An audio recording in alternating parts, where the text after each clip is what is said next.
কোথায় যাচ্ছি নিশ্চয়ই জানতে পারবে, ভিডিওটা শেষ অবধি দেখতে হবে।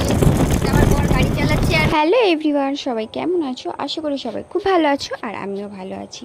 তো দেখো, আমরা রেডি হয়ে বেরিয়ে পড়েছিলাম ননদের বাড়ি যাওয়ার উদ্দেশ্যে। কারণ আজ ছিল ননদের ছেলেদের পৈতে, মানে আমার ভাগনাদের পৈতে। তো যাওয়ার পথে মেয়ে পেয়ে গেছিলো খিদে, তাই ওকে একটু খাইয়ে দেওয়া হচ্ছিল।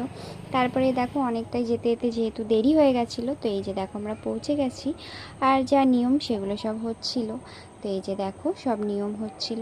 আর এই যে আমি একটু দাঁড়িয়ে দাঁড়িয়ে ভিডিও করে নিয়েছিলাম, কারণ ভিডিও করা তো আমার কাজ, আর ভিডিও না করে আমি থাকতে পারি না। তো এই যে দেখো ভিডিও করে নিয়েছিলাম। তারপরেই দেখি না দুই ভাগনাকে ন্যাড়া করা হচ্ছিল। তো এই যে দেখো ওদেরকে ন্যাড়া হচ্ছে, আর ওরা দাঁড়িয়ে দাঁড়িয়ে দেখছে। তো যা যা নিয়ম সেগুলো সব হচ্ছিল, প্রত্যেকটা নিয়ম, আর আমিও দাঁড়িয়ে দাঁড়িয়ে দেখছিলাম।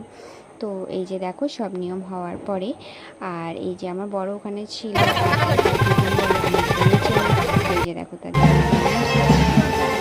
সমস্ত নিয়ম পর্ব শেষ হওয়ার পরে পরেতে শেষে যেটা থাকে বাড়িতে তুলে দেওয়া, তো সেটাই হচ্ছিল। তো বাড়িতে দেওয়ার পরে তারপরে আমরা বাড়ির দিকে চলে আসছিলাম। তো কেমন লাগলো অবশ্যই জানিও। টাটা, দেখা হচ্ছে পরে।